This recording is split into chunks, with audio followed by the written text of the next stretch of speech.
पायजा, साई रुक जा। साई, पायजा, पायजा उठो। साई।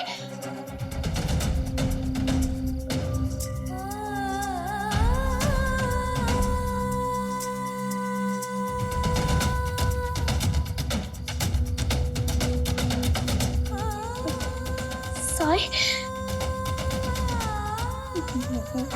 मैंने साई को देखा, अपने बेटे को देखा मैंने। वो जगह ऐसी थी जिसे मैंने पहले कभी नहीं देखा, लेकिन साई वही है। मेरा दिल कह रहा है साई वही है। हमें वहां जाना चाहिए, हमें वहां जाना चाहिए। पायजा, पायजा वो सपना था और वो जगह भी। अभी तो आपने कहा ना कि वो जगह आपने कभी नहीं देखी, तो हम कैसे पता लगा पाएंगे कि वो जगह कहाँ थी? अगर हमें साई तक नहीं पहुंचना होता तो मुझे ये सब सपने में नहीं दिखाई देता। हाँ, मेरा विश्वास कीजिए, साई ने हमें अपने पास बुलाया है। हाँ हाँ। अच्छा ठीक है, उस जगह के बारे में कुछ बताइए कि वो जगह कैसी थी? पायजा कुछ तो याद होगा ना, कुछ तो बताइए उस जगह के बारे में।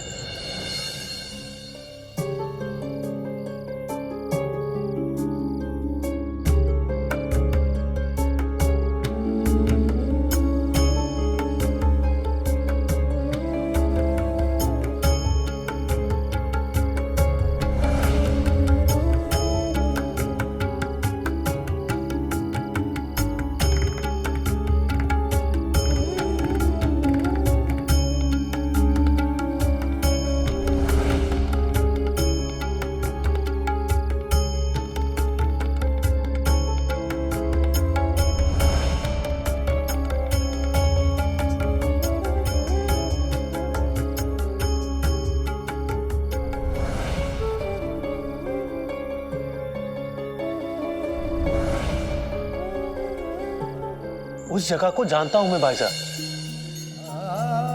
और उस गांव जाने का रास्ता भी मुझे पता है।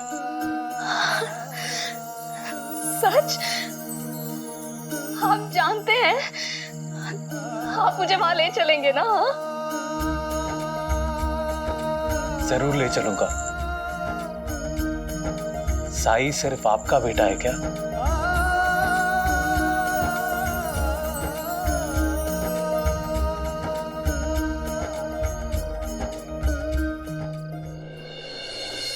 उस जगह का नाम तो मैं नहीं जानता। जब मैं सुहासनी हत्या को उनके गांव से यहां ला रहा था, और ठीक वैसे ही गांव मुझे रास्ते में मिला था।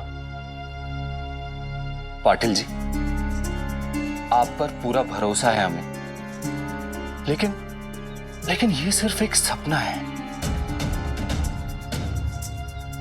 पर मुझे विश्वास है, मेरा साई वही है। ये एक माँ का विश्वास है, और अगर मेरी ममता में शक्ति है तो कल सूर्यास्त होने से पहले मेरा बेटा, मेरा साई मेरी आंखों के सामने होगा,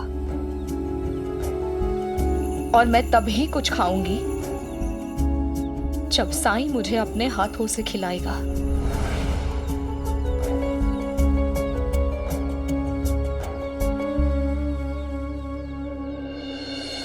शत शत नमन ऐसी श्रद्धा और विश्वास को।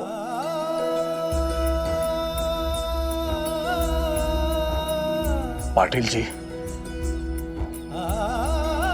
हम इस जगह अवश्य जाएंगे और वहां साईं को ढूंढेंगे। जाने का सारा प्रबंध मैं स्वयं करूंगा।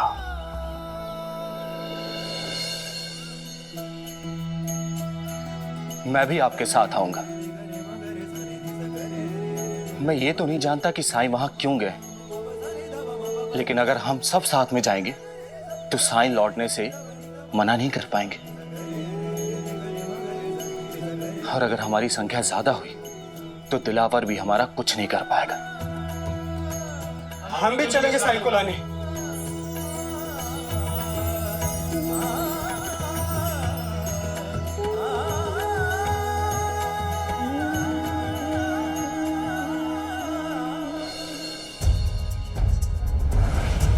तो तू चाहता है कि तेरे यहां लड़का पैदा हो, तो फिर एक टोटका करना पड़ेगा तुझे। करेगा? हाँ करूँगा। पास के तालाब में जाके नहा और मन्नत मांग कि तुझे बेटा चाहिए, और फिर अंगारा बिछा और उस जलते हुए अंगारे को 10 मर्तबा पार करके दिखा। इंशाअल्लाह बहुत जल्दी तेरे घर में बेटा पैदा होगा।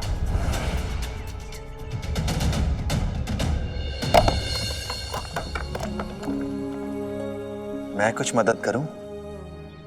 आप दिलावर जी के शागिर्द हैं ना, तो आप ये बताइए कि उनके बताए हुए टोटकों से मुझे फायदा मिलेगा? ईश्वर हमें उतना ही देता है जितने के हम हकदार होते हैं।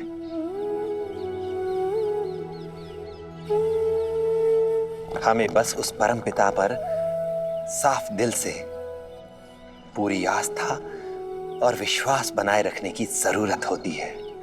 उसी विश्वास पे तो ये सब कर रहा हूं। साधु महात्मा, पूजा पाठ, दान पुण्य सब किया, लेकिन कोई फायदा नहीं। लगता है भगवान मुझसे नाराज है।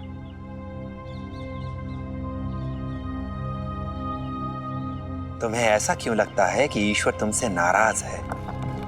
क्योंकि उसने मुझे औलाद नहीं दी। क्या ईश्वर ने तुम्हें कुछ भी नहीं दिया? दिया है, धन दौलत इज्जत शोहरत सब कुछ दिया है, और संतान सुख, उसके लिए मैंने क्या क्या नहीं किया। यहां तक कि मैंने दूसरी शादी भी।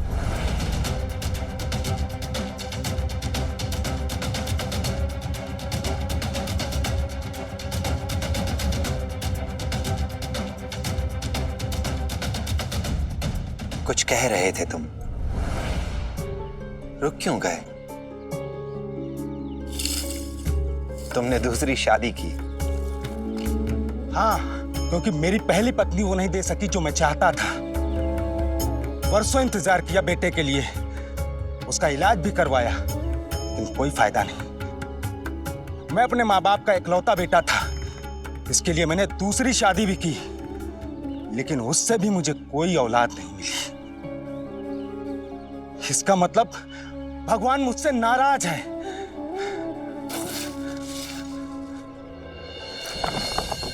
ईश्वर हमें वो सब कुछ जरूर देता है जिसकी हमें जरूरत होती है। हो सकता है उसने तुम्हें वो दिया हो जो कि तुम्हारे लिए जरूरी है, पर तुम देख ना सके हो, समझ ना सके हो। बोलता मीठा है, लेकिन पहेलियों में तुमसे अच्छा तो तुम्हारा उस्ताद है। चीखता चिल्लाता है, उसका बताया हुआ टोटका बेतुका और अजीब है, लेकिन समझ में तो आता है कि करना क्या है।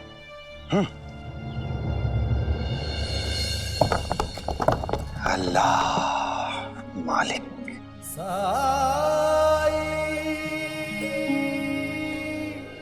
अगर बाइज़ात का कोई इतना भरोसा है तो मुझे पूरा विश्वास है कि हमें साईं वहां जरूर मिलेंगे।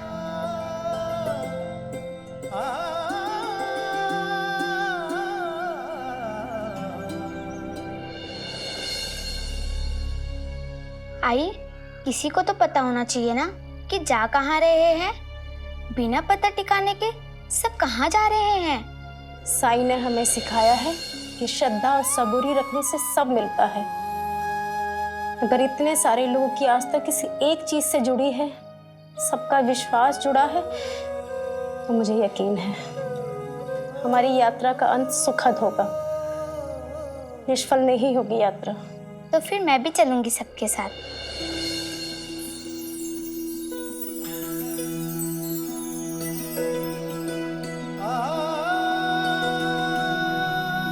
पाटिल जी, हम भी आ रहे हैं।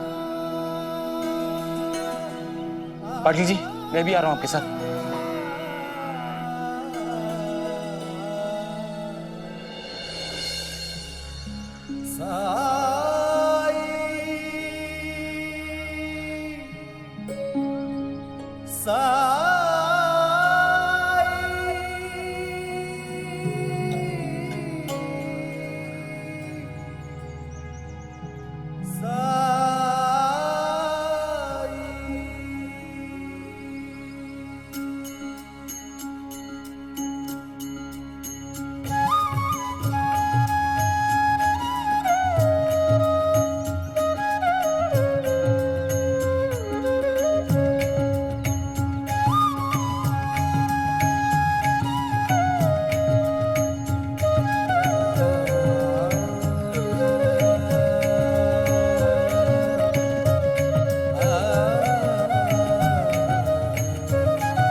मैं धन्य हूं कि मैं ऐसे गांव में रह रहा हूं जहां साईं ने हर किसी के मन में विश्वास, भक्ति और शक्ति की अखंड ज्योति जला दी है। मैं धन्य हूं। आइए, आइए।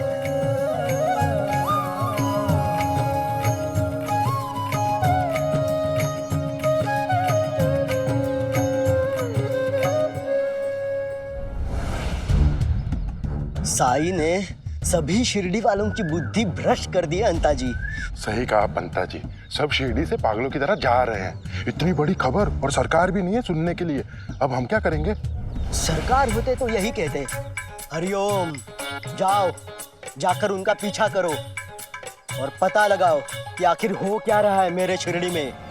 चलिए अंता जी, हम उनका पीछा करते हैं और देखते हैं कि ये सभी मूर्ख साई को ढूंढने के लिए जा कहाँ रहे हैं आखिर। चलिए अंता जी। चलिए पंता जी।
पायजा, पायजा संभालिए अपने आप को। देखिए, जिद मत कीजिए, आपकी तबीयत खराब होते जा रही है। थोड़ा कुछ खा लीजिए। मैंने कहा ना, अपने बेटे के हाथ से ही पहला निवाला खाऊंगी मैं।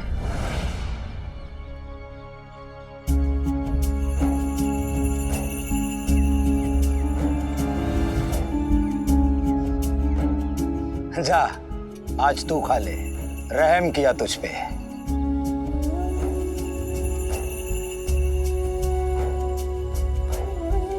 अभी समय नहीं हुआ है।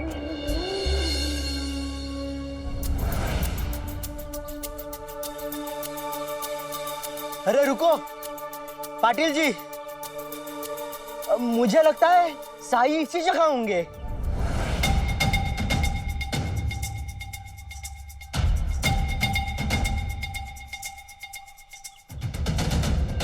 नहीं, ये वो जगह नहीं है। जैसा बायजा ने बताया है, वो जगह थोड़ी और दूर है। पाटिल जी, बायजा अक्का ने उस जगह के बारे में ऐसा क्या बताया कि आप देखते ही पहचान जाएंगे और हम सब लोग वहां पहुंच भी जाएंगे? थोड़ी देर और चलने के बाद एक बड़ा खेत मिलेगा हमें। वहां पे एक मंदिर है और मंदिर के कलश पे एक त्रिशूल है। इस खोज का कोई अंत नहीं होगा, सब के सब भूखे मरोगे। तो फिर तुम लोग यहाँ आए ही क्यों? और वैसे भी साईं तो तुम लोगों को फूटी आग नहीं सुहाते। हमारी मर्जी, हम जिधर चाहे उधर जाए। तुम होते कौन हो बोलने वाले? चलिए। हाँ, चलिए।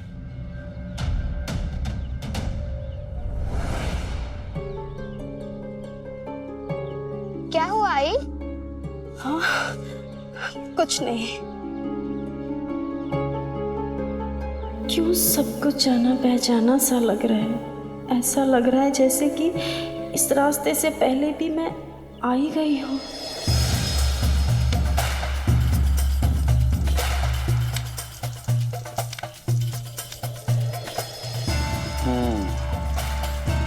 आज तेरी वर्षों की ख्वाहिश पूरी होगी तुकाराम। अब अंगारों पे चलना शुरू कर। चल।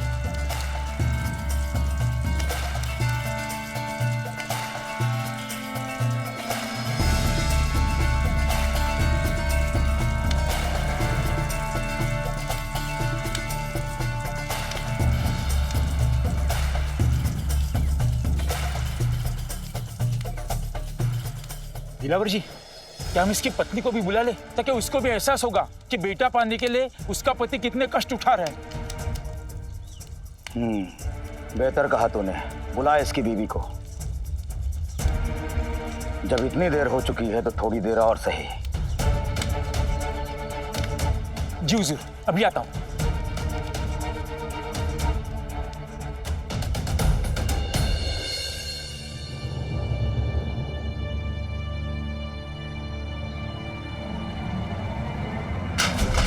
भाईजान, भाईजान, भाईजान आप ठीक तो हैं? ठीक है ना?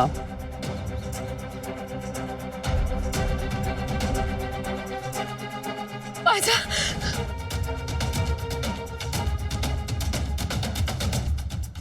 बहुत देर हो गई है। अब तक तो वो जगह हमें मिल जानी चाहिए थी। कुछ समझ नहीं आ रहा है। पाटिल जी, कहीं ऐसा तो नहीं कि हम उस गांव को पार कर गए हों या फिर हमने कोई दूसरा ही रास्ता पकड़ लिया हो। सबका भरोसा मुझ पर टिका हुआ है। उस जगह को तो मुझे ढूंढना ही होगा। आई, क्या हुआ?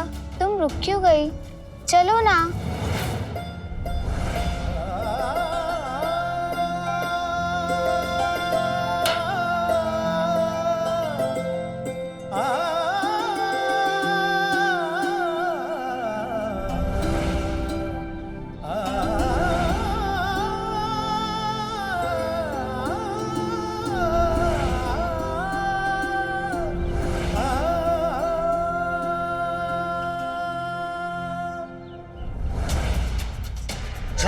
छोड़ दीजिए। निकाल से मत निकालिए। घर से निकाल। रहम करूं? तूने बच्ची को जन्म दिया है और मुझे बेटा चाहिए था, समझी? और मैं बेटे के लिए दूसरी शादी करूंगा। तू यहाँ मर या मैके जा, मुझे कोई फर्क नहीं पड़ता। अब तू एक पल भी मेरे साथ नहीं रह सकती, समझी? मुझ पे रहम खाइए। इस गांव में मैं नहीं जा सकती, फिर से उनका सामना नहीं कर सकती। लगता है पाटिल जी रास्ता भूल गए। तो अब हम क्या करेंगे? आए थे साई को ढूंढने और खुद ही भटक गए। देखा, मैं तो पहले ही कह रहा था, ये तुम सबकी भावनाओं के साथ खिलवाड़ कर रहे हैं। देखिए, सबूरी रखिए। देखिए, वो जगह मुझे अच्छे से याद है और मुझे ये समझ नहीं आ रहा है कि हम चलते जा रहे हैं और उस जगह पर पहुंच ही नहीं पा रहे। हम लोग साई से नहीं मिल पाएंगे। साई नहीं मिलेगा, अपने बेटे से मिल नहीं पाऊंगी मैं।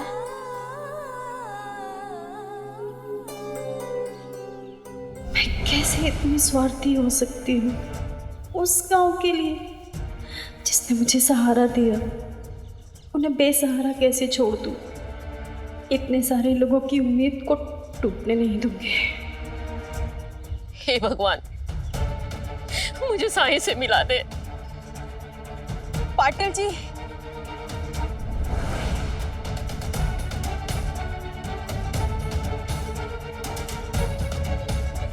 पाटिल जी, आपने जो बताया, मैं उस गांव को जानती हूँ।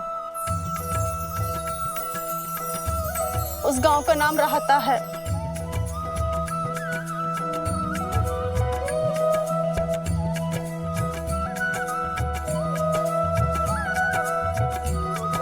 मैं लेके जाऊंगी आप सबको वहां।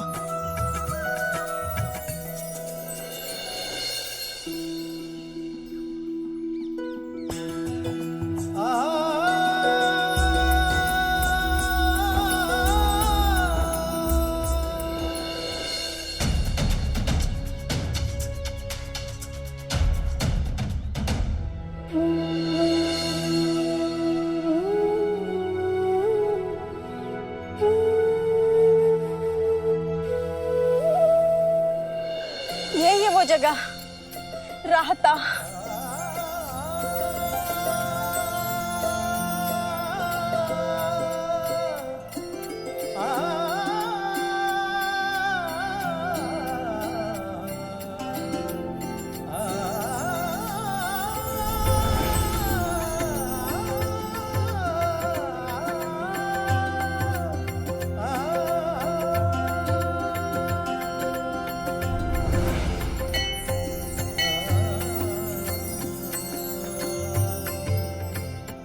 हाँ, ये वही जगह है जो मैंने सपने में देखी थी। मेरा साईं यही है।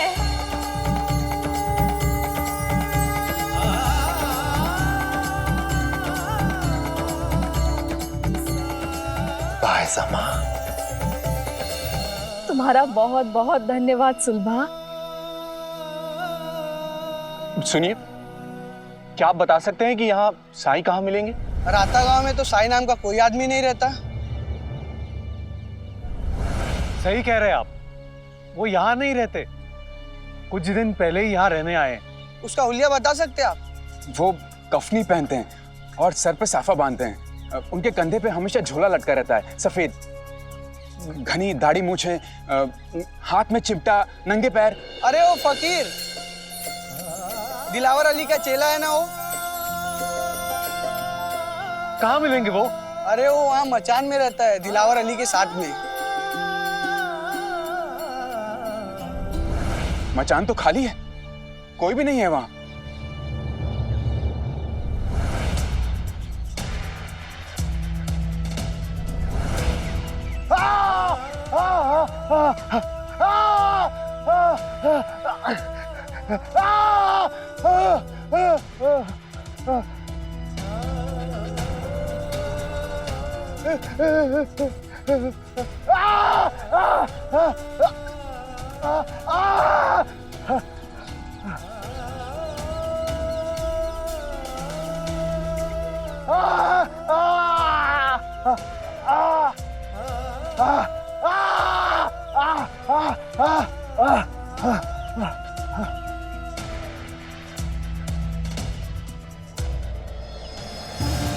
कुछ पाने के लिए तकलीफ उठानी पड़ती है तुकाराम। खानदान चलाने के लिए बेटा चाहिए ना तुझे, तो मशक्कत करनी पड़ेगी। चल। हिम्मत से काम ले तुकाराम। अरे सब दूसरी खेत में गए हैं, सब लोग वहां जमा है। चलिए। अभी 4 मर्तबा और पार करना है तुझे। अगर तूने मुकम्मल नहीं किया तो याद रख, तू अपने बेटे का मुंह नहीं देख पाएगा। चल तुकाराम।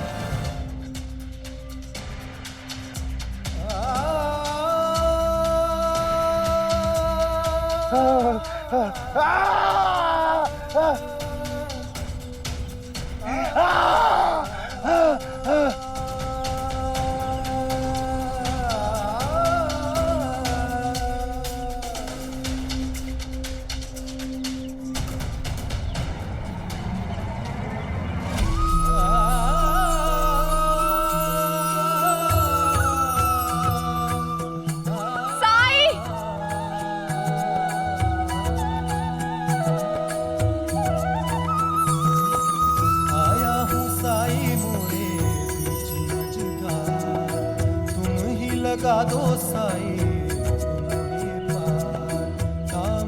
हाथ में ये सब यहाँ कैसे पहुँच गए? मोरे साई मोरे दाता, मोरे तारणहार। साई ओम साई ओम साई ओम साई ओम साई ओम साई ओम साई ओम साई ओम साई ओम साई ओम साई ओम साई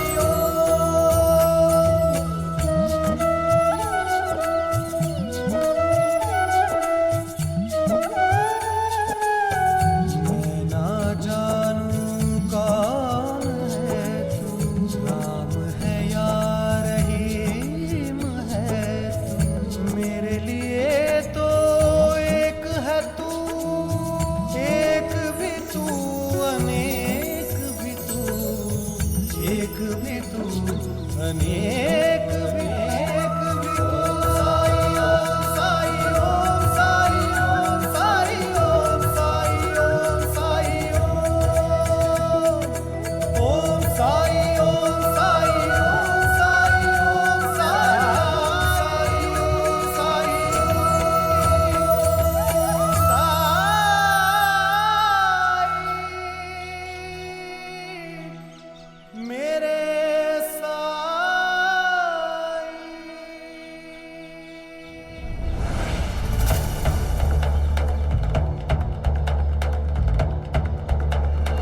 भरोसा था हम आपको ढूंढ ही लेंगे। अगर हम विश्वास को बनाए रखें, उम्मीद का दामन ना छोड़ें, तो जो भी हम चाहते हैं उसे पा ही लेते हैं, ढूंढ ही लेते हैं उसे।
जीती रहो बेटी, आज तुम्हारी वजह से मेरी जान बच गई। यहाँ इतने लोग खड़े थे लेकिन किसी ने पास आने की हिम्मत नहीं की। बेटा तुम लड़की होकर भी लड़कों से बढ़ के हो। आप ठीक है ना? कहीं जलन तो नहीं हो रही है आपको? बताइए मुझे, मेरे साई हैं यहाँ, उनके पास इलाज है और वो आपको ठीक कर देंगे।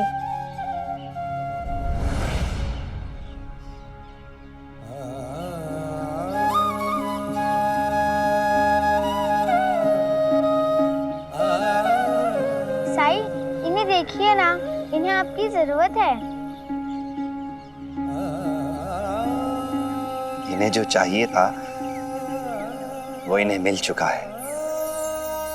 ये कोई और नहीं, पिता है तुम्हारे।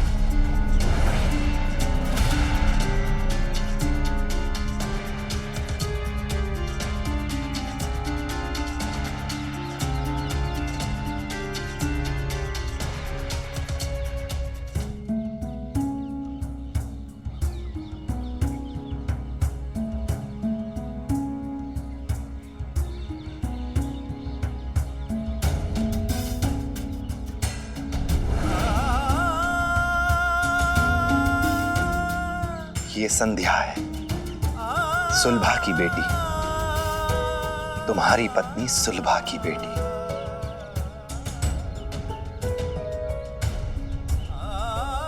जिसे 12 साल पहले तुमने बेटी पैदा करने के लिए निकाल दिया था। क्या इसे पहले से औलाद है? हाँ, पर तुकाराम संध्या को अपनी औलाद नहीं मानता, क्योंकि वो लड़की है।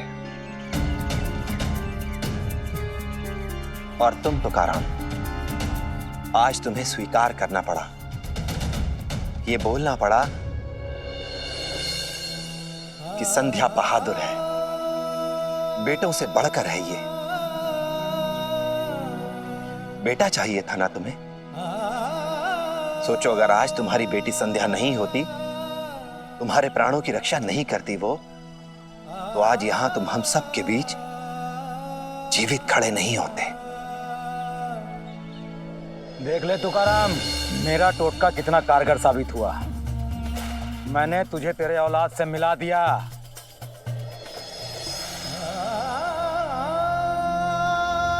तुम मेरी बेटी हो।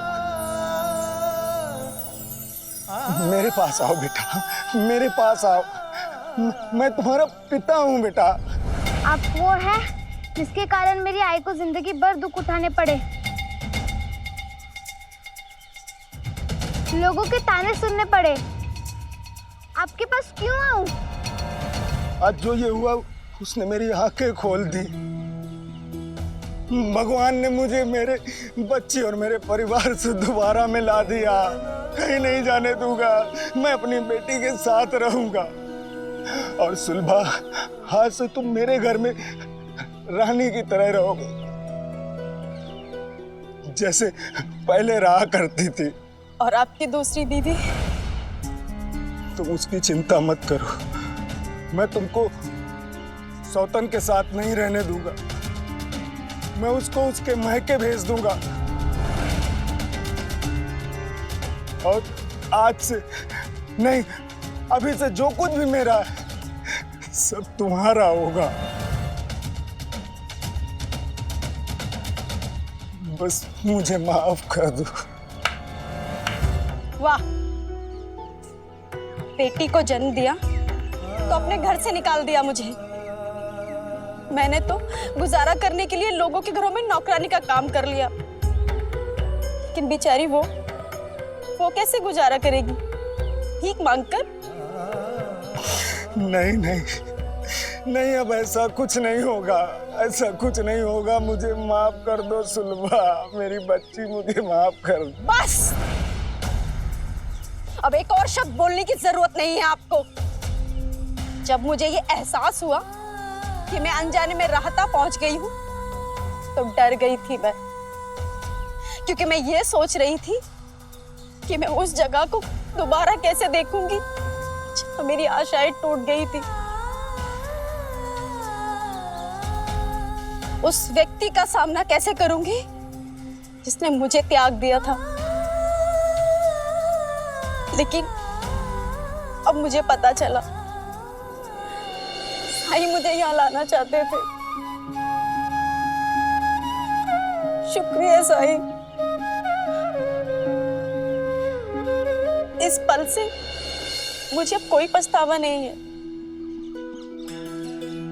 क्योंकि मुझे मालूम है दुनिया की सबसे अनमोल दौलत मेरे पास है, जहां ना कोई शर्त है ना ही अपेक्षा, केवल प्यार ही प्यार है। मैंने अपने अनुभवों से, अपनी मेहनत से सब कुछ प्राप्त किया, बिना उस आदमी की मदद के जिसने मेरा साथ 7 जन्म तक निभाने का वादा किया था। आज आपको इस हाल में देखकर मुझे जरा भी दुख नहीं हो रहा है, क्योंकि मुझे पता है इसके पिता के पास मुझे देने के लिए कुछ भी नहीं है, और जो कुछ भी वो मुझे देना चाहते हैं वो तो मेरे पास पहले से ही मौजूद है।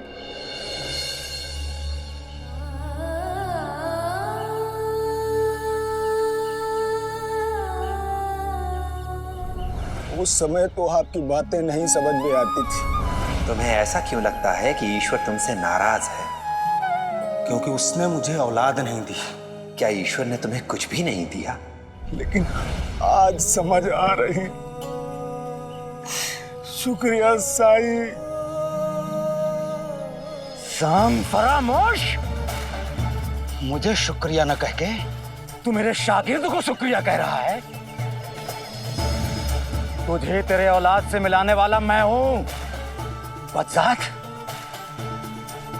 तूने मेरा टोटका पूरा नहीं किया तो अब तेरे नसीब में कभी भी बेटा नहीं होगा।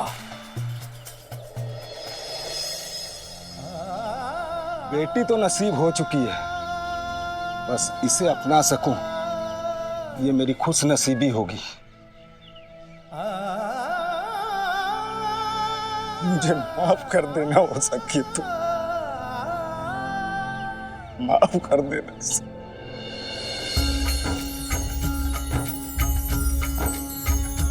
वो कहते हैं किस्मत जिसको कर्म का फल है, जीवन में कर्म योग का मार्ग ही अटल है। जो कुछ है हाथ में तेरे एक यही कर्म किए जाए तो जीवन सफल है। ओम साई ओम साई ओम साई ओम साई ओम साई ओम साई ओम। कब तुम लोगों को ये समझ में आएगा कि ये फकीर तुम्हारा साई नहीं, मेरा शागिर्द है। हमारा पीछा करते हुए यहां तक आने की हिम्मत कैसे हुई तुम लोगों की? मैं इसका उस्ताद हूं और मैं इसे जहां चाहूं वहां ले जा सकता हूं। तुम्हें इससे क्या मतलब? मतलब है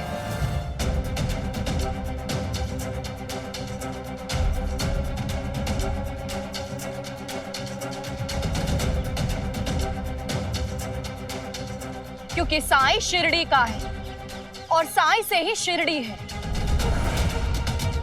अगर कोई उससे हमसे दूर करने की कोशिश करता है तो यह हमारा फर्ज है, कर्तव्य है कि हम उसे रोकें। तुम जबरदस्ती द्वारका माई में घुस गए, लेकिन हम चुप रहे, शांत रहे।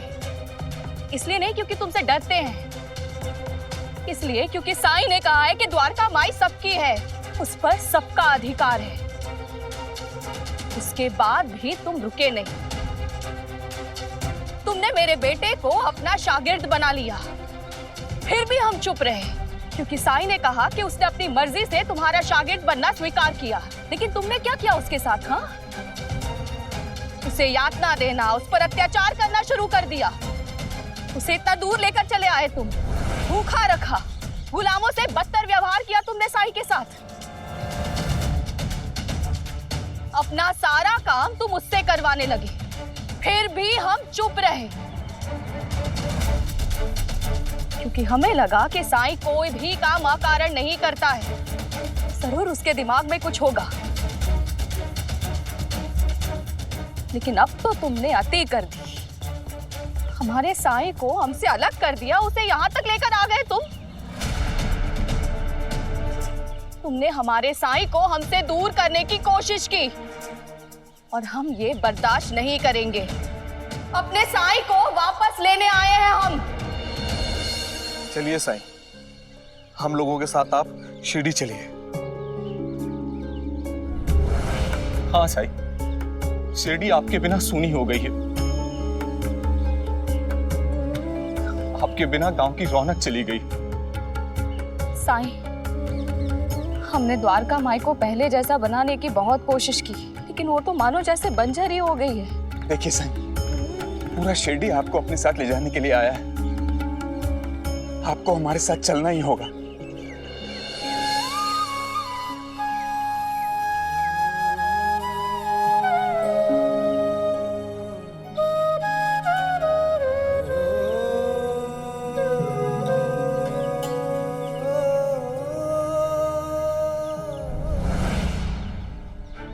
माफ कीजिएगा मुझे, लेकिन मैं आप लोगों के साथ शिरडी नहीं लौट सकता।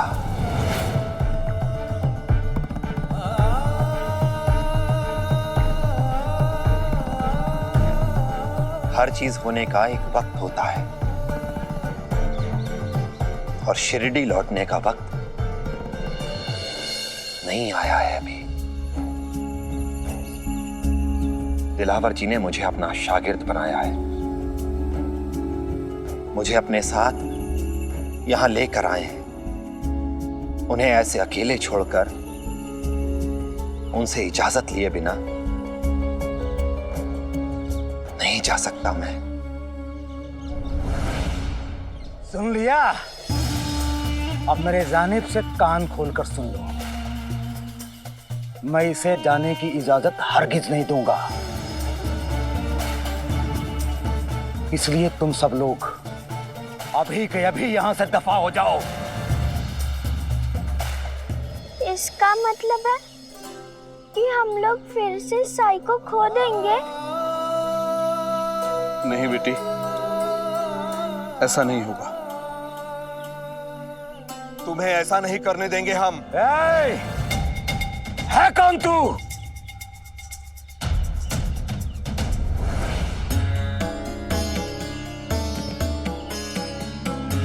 मैं देवीदास, शिरडी का निवासी हूं मैं, और साईं को अपना गुरु माना है मैंने। मैं शिरडी में नहीं था, इसका मतलब ये नहीं कि मुझे किसी भी प्रकार की जानकारी नहीं। तुम साईं की सादगी का लाभ उठा रहे थे, पर अब ऐसा नहीं होने देंगे। मैं अपने साईं को अपने साथ लेके जाऊंगा।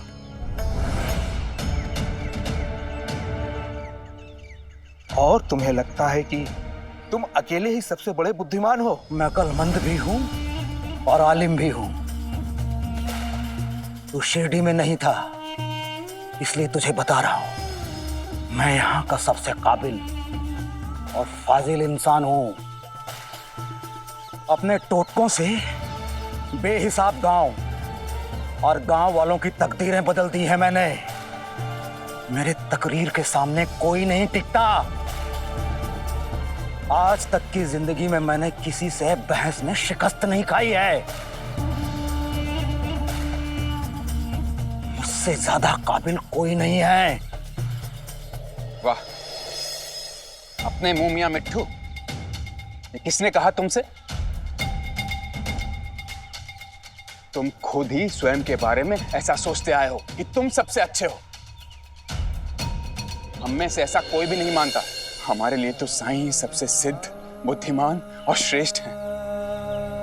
अगर इस फकीर में ये खूबियां होती तो ये मेरा शागिर्द बनने के लिए राजी नहीं होता। क्योंकि साईं किसी को ना नहीं कहते।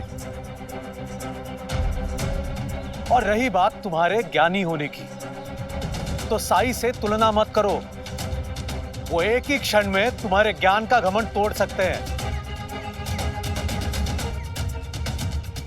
तो फिर ललकार रहा हूं मैं सारे शिरडी वासियों को कि मुझसे ज्यादा अक्लमंद और आलिम आदमी को खोज के यहां लाकर खड़ा कर दो। ढूंढने की जरूरत क्यों है? वो तो आपके साथ ही खड़े हैं। साईं आपसे 100 गुना अधिक ज्ञानी है। अगर तुम्हारी और साईं की किसी भी मुद्दे पर बहस हो तो तुम्हें खुद पता चल जाएगा। उसके बाद तुम्हारा ये घमंड शायद टूट जाए और तुम झुक जाओ। दिलावर ऐसे राह चलते फकीरों से बात भी नहीं करता है, और तुम चाहते हो कि मैं ऐसे शख्स से बहस करके अपनी बेइज्जती कराऊं? तौहीन होगी मेरी। आखिर साईं शागिर्द है मेरा, मैं उसे तालीम देता हूं। वो सिर्फ वही बोलेगा जो मैंने उसे सिखाया है। ये नहीं, कोई दूसरा। है कोई शिरडी में काबिल आदमी जो किसी भी मुद्दे में मुझसे बहस करने की कुव्वत रखता हो?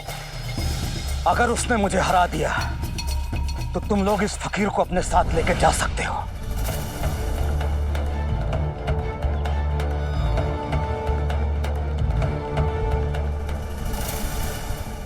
ऐसे और भी मजेदार वीडियो के लिए हमारे चैनल को लाइक, शेयर और सब्सक्राइब करें।